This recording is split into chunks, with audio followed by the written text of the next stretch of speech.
Hello students, welcome to our class. তো আশা করি তোমরা সবাই অনেক ভালো আছো। তো আমরা পড়তেছি কৌণিক দূরত্ব পরিমাপে ত্রিকোণমিতি। তো আজকে আমরা কৌণিক দূরত্ব পরিমাপে ত্রিকোণমিতি অধ্যায়ের খুবই ইম্পর্টেন্ট একটা টপিক পড়তে যাচ্ছি। টপিকটার নাম হচ্ছে যে কোণের পার্থক্য অনুসারে ত্রিকোণমিতিক অনুপাতের আন্তঃসম্পর্ক। আজকে আমরা বিভিন্ন ত্রিকোণমিতিক অনুপাতগুলোর মধ্যে সম্পর্ক স্থাপন করা শিখবো। তো এখানে যে অনুপাতগুলো দেওয়া আছে এই অনুপাতগুলো পরের টপিকেও দেওয়া আছে, এর জন্য এই টপিকটা স্কিপ করে আমি পরের টপিকে যাচ্ছি, ওখানে ভালোভাবে বোঝানো যাবে। তো এখন দেখো আমরা পড়বো হলো যে পূরক কোণের মাধ্যমে, মানে পূরক কোণের মাধ্যমে দুটা বা তিনটা ত্রিকোণমিতিক অনুপাতের মধ্যে আমরা সম্পর্ক স্থাপন করব। তো এখানে বলছে যে তোমরা জানো ত্রিভুজের দুই কোণের সমষ্টি এক সমকোণ হলে কোণ দুটির একটিকে অপরটির পূরক কোণ বলে। অর্থাৎ ত্রিভুজের দুটি কোণের সমষ্টি যদি এক সমকোণ হয় তাহলে একটিকে অপরটির পূরক কোণ বলে। এটা আমরা আগে থেকে জানি।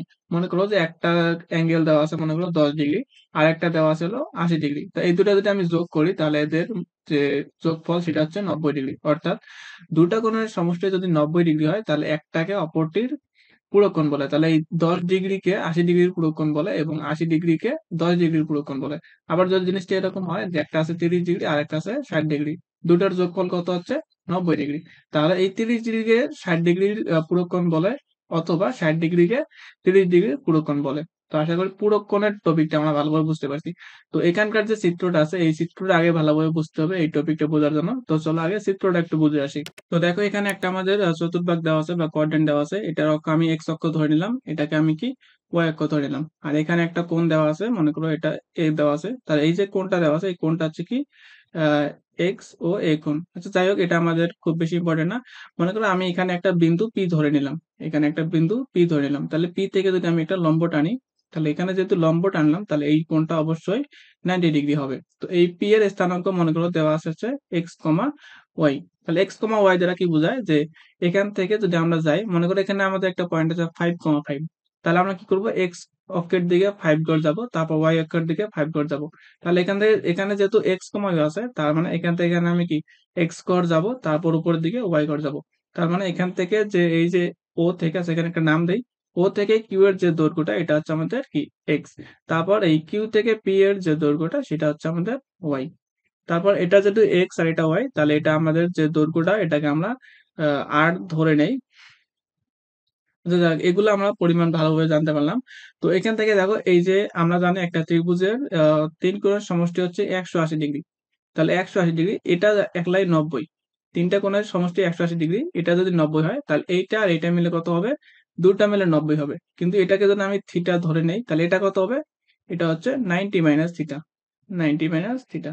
যে এটা একটু ভালো করে বুঝাই, মনে করো যে তুমি, তোমার আম্মু এবং তোমার আব্বু তিনজনের বয়সের সমষ্টি হচ্ছে 180 ডিগ্রি, এবং তোমার আব্বুর বয়স একলাই মনে করো 90 বছর। তাহলে তোমার আর তোমার আম্মুর বয়সের যোগফল কত হবে, 90 বছর। এখন মনে করো যে তোমার বয়স হলো 18 বছর, তাহলে তোমার আম্মুর বয়স কত হবে, তোমার আম্মুর বয়স হবে এই 90 থেকে যদি আমি 18 বিয়োগ দেই তাহলে কিন্তু কি তোমার আম্মুর বয়স পাবো। তো একই রকম যে একটা ত্রিভুজের তিন কোণের সমষ্টি হচ্ছে 180 ডিগ্রি, এটা যদি 90 হয় এই বাকি দুটা মিলে হবে 90, এবং একটা যদি থিটা হয় তাহলে অন্যটা কত হবে, থিটা মাইনাস 90 - থিটা। তো আশা করি এটা বুঝতে পারছো। তাহলে এই যে এখানে থিটা এবং 90 - থিটা, তারপর এখানে থিটা এবং 90 - থিটা, এই যে কোণ দুটো আছে এই কোণ দুটো হচ্ছে একটা অপরটার পূরক কোণ। এই থিটা এবং এই 90 - থিটা একটা অপরটার পূরক কোণ। থিটা এর পূরক কোণ হচ্ছে 90 - থিটা এবং 90 - থিটা এর পূরক কোণ হচ্ছে থিটা। কেন, কারণ হলো আমি যদি এই দুটাকে যদি যোগ করি, দেখো এই দুটো যোগফল, তাহলে এই মাইনাস থিটা প্লাস থিটা কেটে যাচ্ছে, তাহলে থাকতেছে কত, 90। অর্থাৎ এই দুটো কোণের সমষ্টি হচ্ছে 90 ডিগ্রি, এর জন্য এই এটাকে এটার পূরক কোণ অথবা এটাকে এটার পূরক কোণ বলে। তো আশা করি পূরক কোণের কনসেপ্টটা ক্লিয়ার হয়েছে। তো এখন আমরা আসি আমাদের মূল পড়াশোনায়। এখন আসা যাক আমাদের মূল পড়াশোনায়। তো এই যে চিত্রটা আছে এই চিত্রটা ভালোভাবে বুঝতে হবে, তাহলে এই টপিকটা খুব ইজি হয়ে যাবে। তো আমরা প্রথমে এই যে থিটা কোণের সাপেক্ষে আমরা জিনিসগুলো নির্ণয় করব। এই থিটা কোণের সাপেক্ষে যদি আমরা জিনিসগুলো নির্ণয় করি তাহলে আমরা জানি যে এটা হলো আমাদের কি সমকোণ। তাহলে সমকোণের বিপরীত যে বাহুটা এটা হচ্ছে আমাদের অতিভুজ। এটা অতিভুজ, এটার কোণ নিয়ে কোনো আমাদের মাথা ব্যথা নেই। আর এই যে এই থিটা কোণ যখন এটা ধরবো তখন এর বিপরীত যে বাহুটা থাকবে সেটাকে বলা হবে বিপরীত বাহু বা লম্ব। এটা বিপরীত বাহু বা লম্ব। আর এই কোণের সাপেক্ষে আরেকটা যে বাহু থাকবে, মানে কোণের সাথে যে বাহুটা থাকবে সেটাকে বলা হবে লম্ব বা সন্নিহিত বাহু, লম্ব বা সন্নিহিত বাহু। তাহলে আমরা এখন এই সাইন থিটা কস থিটা এগুলো ইজিলি নির্ণয় করতে পারবো, কারণ এখানে একটা ত্রিভুজের তিনটা বাহুর মানই দেওয়া আছে। তো আমরা জানি sign theta is equal two লম্ব ভাগ হচ্ছে অতিভুজ অথবা বিপরীত বাহু বাই অতিভুজ। তো এখানে বিপরীত বাহু কত আছে? বিপরীত বাহু ওয়াই আছে, তাহলে ওয়াই বাই হচ্ছে কি আর, ওয়াই বাই আর, দেখো এখানে ওয়াই বাই আর দেওয়া আছে। তারপর কস থিটা এগুলো জানি যে সন্নিহিত বাহু বা ভূমি ভাগ হচ্ছে অতিভুজ, তাহলে সন্নিহিত বাহু হচ্ছে আমাদের এক্স এবং অতিভুজ হচ্ছে আর, এর জন্য এখানে লিখছি হলো এক্স বাই আর। তো ট্যান থিটা ইকুয়াল টু কি? লম্ব বাই ভূমি, তো লম্ব হচ্ছে ওয়াই, ভূমি হচ্ছে এক্স, তার জন্য এক্স ওয়াই বাই এক্স। এরপর আসি সিএসসি থিটা। তো সিএসসি থিটা হচ্ছে সাইন থিটার বিপরীত। তো সাইন থিটা যদি ওয়াই বাই আর হয় তাহলে সিএসসি থিটা হবে আর বাই ওয়াই। তারপর সেক থিটা হবে কস থিটার বিপরীত, তাহলে কস থিটা যদি এক্স বাই ওয়াই হয় তাহলে সেক থিটা হবে আর বাই এক্স। তারপর কট থিটা হচ্ছে ট্যান থিটা এর বিপরীত। তো ট্যান থিটা যদি ওয়াই বাই এক্স হয় তাহলে কট থিটা হবে এক্স বাই ওয়াই। তো আশা করি তোমরা এতটুকু ভালোভাবে বুঝতে পারছো, কারণ এগুলো আমরা আগে অনেকবার পড়ে আসছি।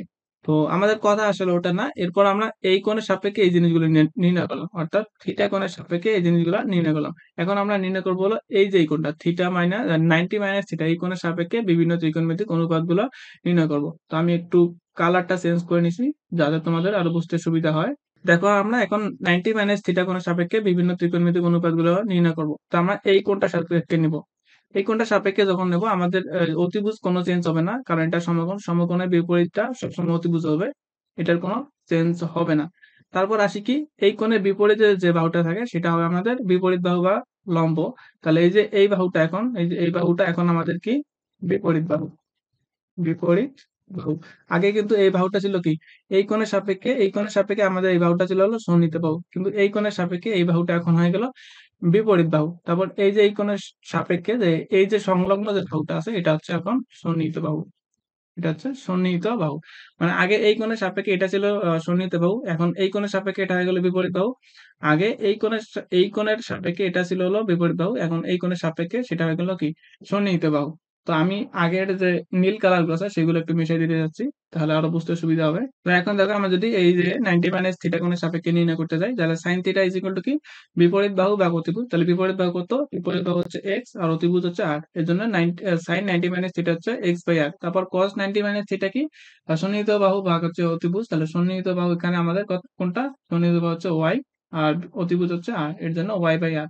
তারপর ট্যান 90 মাইনাস থিটা কি? ট্যান 90 মাইনাস থিটা হচ্ছে বিপরীত বাহু ভাগ হচ্ছে সন্নিহিত বাহু বা লম্ব ভাগ ভূমি। তো এই কোণের সাপেক্ষে লম্ব হচ্ছে কত? এক্স আর ভূমি হচ্ছে ওয়াই, এর জন্য এক্স বাই ওয়াই। তারপর এখানে সিএসসি থিটা হচ্ছে সাইন থিটার বিপরীত, তারপর সেক থিটা হচ্ছে কস থিটার বিপরীত, তারপর ট্যান থিটা হচ্ছে বা কট থিটা হচ্ছে ট্যান থিটার বিপরীত। তো এগুলো আমরা ইজিলি পাবো বুঝতে। তো এখন একটা জিনিস খেয়াল করো যে এখানে সাইন ওয়াই বাই আর মানে সাইন থিটা যেগুলো ওয়াই বাই আর, এখানে দেখো কস 90 থিটা, কস 90 মাইনাস থিটা যেগুলো ওয়াই বাই আর। এই ওয়াই বাই আর আর এই ওয়াই বাই আর যদি সমান হয় তাহলে আমি এখানে এই সাইন থিটা আর কস 90 মাইনাস থিটা এটা আমি সমান লিখতে পারবো। তো জিনিসটা আমি আরেকবার বোঝাচ্ছি এখানে, যে আমরা একটু আগে পাইছিলাম যে থিটা কোণের সাপেক্ষে পাইছিলাম যে sine theta is equal to y by r. তারপর এই যে পরবর্তী যে আমাদের পূরক কোণটা আছে অর্থাৎ cos 90 মাইনাস থিটা, ওইটা নিয়ে আমরা ব্যবহার করে পাইছিলাম হলো যে cos 90 minus theta is equal to y by r, y by r. তো এদিকের এই দুটো যদি সমান হয় ওয়াই বাই আর যদি হয় তাহলে আমি এই দুটাকে আমি সমান লিখতে পারবো। অতএব cos 90 মাইনাস থিটাকে আমি সাইন থিটা আকারে লিখতে পারবো। তো এটাই হলো আমাদের এই যে cos এবং সাইনের মধ্যে সম্পর্ক, যেটা আমাদের এই পার্টের মূল উদ্দেশ্য, যে দুটা ত্রিকোণমিতিক অনুপাতের মধ্যে সম্পর্ক স্থাপন করা। তো আশা করি বুঝতে পারছো। তো এরপর দেখো এখানে যে সাইন 90 মাইনাস থিটা এগুলো হচ্ছে এক্স বাই আর, আর এখানে দেখো কস থিটা যেগুলো এক্স বাই আর, তাহলে এই এক্স বাই আর আর এই এক্স বাই আর যদি সমান হয় তাহলে আমি লিখতে পারবো কি? Sine 90 minus theta is equal to cos theta. তাহলে আমি লিখতে পারবো হলো sine 90 minus theta is equal to হচ্ছে কস থিটা। তারপর দেখো এখানে যে ট্যান ওয়াই বাই এক্স আছে, এখানে দেখো কট 90 ডিগ্রি মাইনাস থিটার যে মানটা আছে ওয়াই বাই এক্স, তাহলে এখানে ওয়াই বাই এক্স আর ওয়াই বাই এক্স যদি সমান হয় তাহলে আমি কি লিখতে পারবো? যে cot 90 minus theta is equal to হচ্ছে ট্যান থিটা। তারপর এখানে দেখো tan 90 degree minus theta equal to হচ্ছে y by x by y, আর এখানে দেখো কট থিটার মান হচ্ছে এক্স বাই ওয়াই। তাহলে আমি কি লিখতে পারবো? যে tan 90 minus theta equal two লিখতে পারবো হলো কট থিটা। তো এগুলো আশা করি ভালোভাবে বুঝতে পারছো। তো এখানে একটা বক্স আছে, বক্সটা আরো পূরণ করব, তাহলে ইজিলি বুঝতে পারবা। তাহলে দেখো এখানে একটু আগে আমরা দেখলাম যে cos 90 minus theta equal to কি x by r equal to আমরা কি cos থিটা লিখতে পারি। তারপর এখানে cos 90 মাইনাস থিটাকে কিভাবে লিখতে পারবো, তাহলে লিখতে পারবো হলো সাইন থিটা। সাইন থিটা তোমরা এখানে যে ওয়াই বাই আর এগুলো তোমরা পরে লিখতে পারবে, এটা অবশ্যই উপরে তো দেওয়াই আছে। তাহলে আমরা tan 90 মাইনাস থিটাকে কিভাবে লিখতে পারবো, tan 90 মাইনাস থিটাকে লিখতে পারবো হলো cot থিটা আকারে। তারপর সিএসসি 90 মাইনাস থিটাকে লিখতে পারবো হলো, এরপর আমি সিএসসি 90 মাইনাস থিটাকে লিখতে পারবো হলো sec থিটা আকারে। তাহলে sec থিটা। তারপর sec 90 মাইনাস থিটাকে লিখতে পারবো কি সিএসসি থিটা। তোমরা এখানে আর বাই ওয়াই এগুলো উপর থেকে দেখে দেখে লিখতে পারবা, কোনো অসুবিধা নেই। তারপর cot 90 মাইনাস থিটাকে আমরা লিখতে পারবো কি tan থিটা। tan theta. তো তোমাদের এগুলা অবশ্যই অবশ্যই ভালোভাবে মনে রাখতে হবে যে sin 90 minus theta is equal two cos theta, তারপর cos 90 minus theta equal two sin theta, আবার tan 90 minus theta equal two cot theta, তারপর CSC 90 minus theta is equal two sec theta, এবং sec 90 minus theta is equal to হচ্ছে CSC theta, এবং cot 90 minus theta equal to হচ্ছে tan theta. মানে যদি এখানে আমাদের এই যে 90 ডিগ্রি থাকে, মানে হলো এক সমকোণ। এক বলতে কি এক সংখ্যাটা হচ্ছে বিজোড় সংখ্যা। তো এক সমকোণ যেহেতু আছে এর জন্য আমাদের সাইন থেকে কসে যাবে, তারপর ট্যান থেকে কটে যাবে, সেক থেকে কসেক বা সিএসসি তে যাবে। যদি এখানে 180 থাকতো তাহলে কিন্তু আমাদের জিনিসগুলো চেঞ্জ হইতো না। তো যাই হোক, এগুলো তোমাদের এখন আপাতত নাই, যদি পরে থাকে তাহলে পরে অবশ্যই পড়াবো। তাহলে আমাদের এই যে জিনিসগুলো আছে, এই জিনিসগুলো মানে এই বক্সটা ভেরি ভেরি ইম্পর্টেন্ট, তোমাদের এটা কি ম্যাথ করার সময় অনেক সময় লাগবে। তো এই বক্সটা ভালোভাবে মনে রাখতে হবে। তো আজকের ক্লাস কেমন লাগলো অবশ্যই কমেন্ট বক্সে জানাই দিবা। যদি ক্লাস ভালো লাগে তাহলে অবশ্যই লাইক করে দিবা এবং ফ্রেন্ডদের মাঝে শেয়ার করে দিবা। আর এই চ্যানেলটা সাবস্ক্রাইব করে রাখো পরবর্তী ক্লাসগুলো তাড়াতাড়ি পাওয়ার জন্য। তো পরবর্তী ক্লাসের আমন্ত্রণ জানিয়ে আজকের ক্লাস এখানে শেষ করতেছি। আল্লাহ হাফেজ।